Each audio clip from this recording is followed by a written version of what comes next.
Welcome to Fact or Freestyle. People love Dave Nourie, and they always answer the phone when he calls. When we get him on Zoom, we ask him to confirm rumors. Let's see how far down the rabbit hole we go.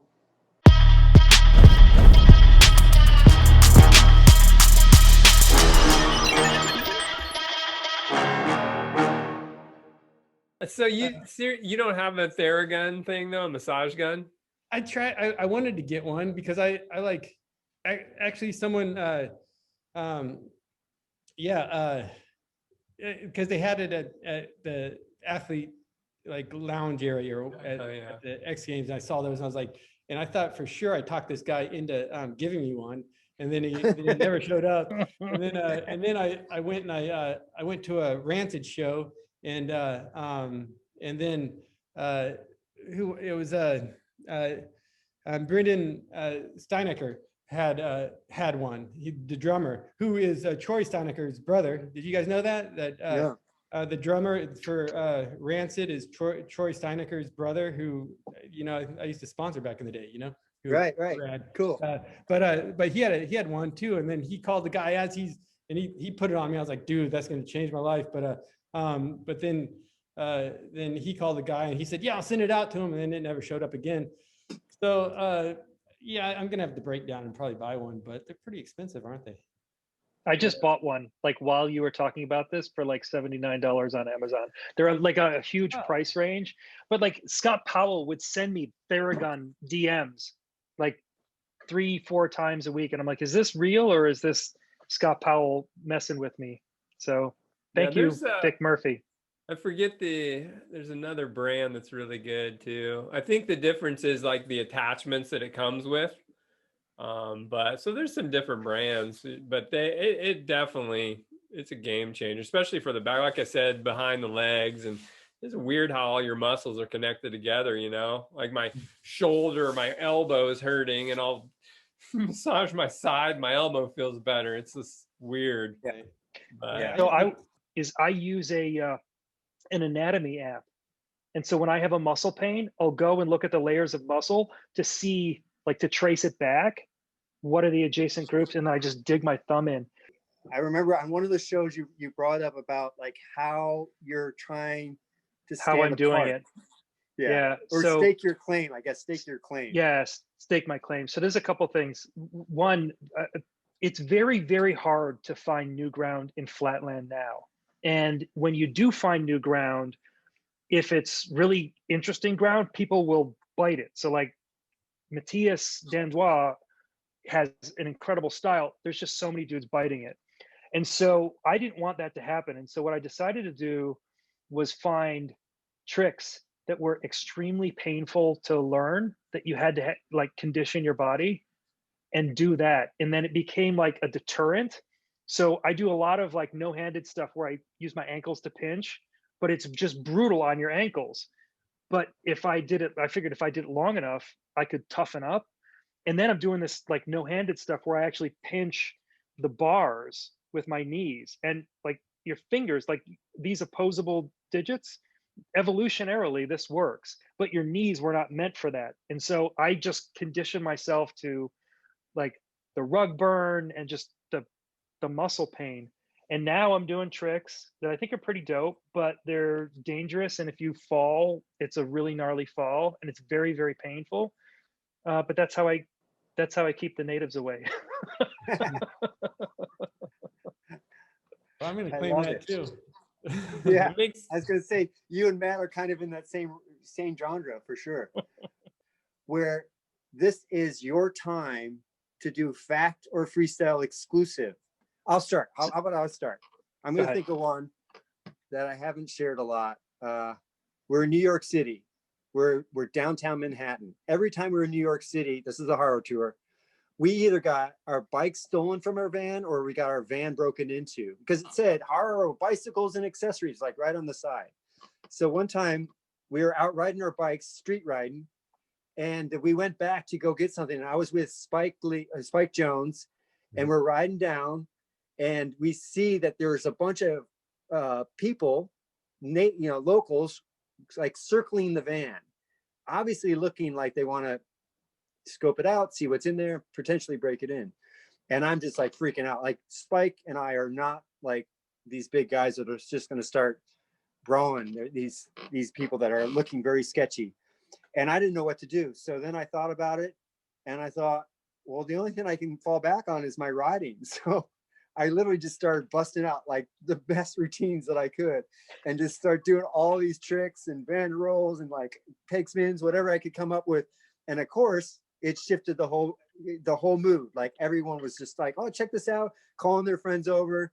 And basically the story goes is that at the end, we were friends and we were like giving them stickers and telling them about our next show that we're going to be in Brooklyn the next day. And it was like shifted that whole negative energy and vibe from something that was super scary to me to like really awesome experience.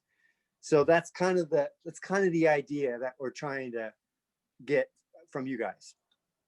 If they love you, they won't rob you. Right. That's true. I definitely use that one. Yeah. Overseas, and we get some weird spots, man. It's like, oh, you do some tricks and get you out of trouble. That's a tough one just to think of. There's so many stories, right? There's so many. I was just thinking of some old school, just one, gosh, I have 1,000 better stories, but one thing that just popped in my mind was, I think it was like in 89 or 90, because you said, talking about New York, it was the first time I went to New York, and we went there for the 2 Hip contest, I think. And I don't remember where that was, downtown somewhere. But it was me and Pete Augustin and Brad Blanchard that flew out from San Diego. And we went to the airport, and this is back in the day, people nowadays, the kids don't have a clue what the airport was like, right? You just like roll in there and get on a plane. Like it was so much different.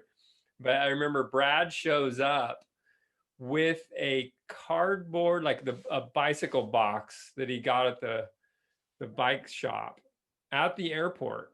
And that's all he had. And it had leaves in it. It was like dirt and like leaves in this box. And I'm like, where is your stuff? And he's like, I got, this is all I got. I got this box. I mean, he was going to New York and then we were going to Texas. He had no bag. Like he didn't have anything but his clothes that were on him and a bike box with leaves in it. So, and then that's kind of how the whole trip went too. I mean, we were with, you guys remember B Dave? B Dave, remember him in New York? He was like the man. So we had a time in New York that it was like a movie, man. We got there, we went to his house, and he knew everybody. I mean, we were drinking Brass Monkey and on the streets in Brooklyn with all these dudes playing poker. And I mean, it was the nuttiest. We were, knocking on these doors where they slide the little thing and let you in these clubs. And it was just mayhem. We went, it was like 2 or 3 days in New York, and we literally woke up, like passed out at the airport at the gate. I remember waking up and people are in line. I don't even remember how we got to the airport, like waking up in line at the gate, with Pete and Brad. And Brad hasn't, but B-Dave's mom made Brad wash his clothes. That's good. He's like, you're washing your clothes. I mean, it's ridiculous. So, I don't know. Awesome. That's great. Thank you, Vic. And Matt, what about you? I don't know how. I mean, I've got some New York stories. I got some. Oh, I remember this one story where I remember they had the Bear Sea contest. And I remember the first year I was invited, or one of the first times I was invited there. I was doing a 540 and looped out, and I snapped my leg, and so I had to get a plate and some screws in my leg, and so I wasn't able to go that one. And then the next year I was invited, but I was riding, I think I had like I think it was a Skyway too, but a TA, and I was coming in, the fork broke off as I was coming in. The fork, what was it? It was like the very front of the fork snapped off, and it just like grabbed the wheel, and I just went straight to my head, And I woke up in the hospital and I was unconscious they couldn't get me. They put me in like a mild coma for a few days. And then I came out of it, and I was like, the next day I was supposed to go to France. And so I was just like, wait, I got like a week before I have to ride. I don't want to miss this trip again. So I'm going, you know? So but I had amnesia, and I couldn't remember, I couldn't remember anything, you know? And so I got there, and I didn't understand that I knew I rode bikes, but I didn't know how I rode bikes and what I did and stuff. And it was just really odd. But so we went and did all these tours and stuff. We even flew helicopters around. I think Spike was on this trip too, you know, and we just like, and then it was time to ride. And I was just like I had just full of anxiety. Like, I don't know how to do this stuff, you know? And then someone dropped in and started riding. I was like, oh my God, how the hell does he do that? And I think like Spike or Lee Reynolds, someone said, no, dude, you do that. You can do that higher, and you take your hands off and stuff. And I'm like, what? I was like totally tripped. I mean, it was the weirdest thing ever, you know, because in my mind, I wasn't that dude, you know, but my body was still that dude. So then I just dropped in. I was like, oh my gosh. And everything was there, you know, I could do everything. And I'd fly out, and the guys would tell me like variations I could do, because I didn't know any of my variations. And I'm like, okay. And then it would click in, but it was the strangest experience of my life. But I made it to France.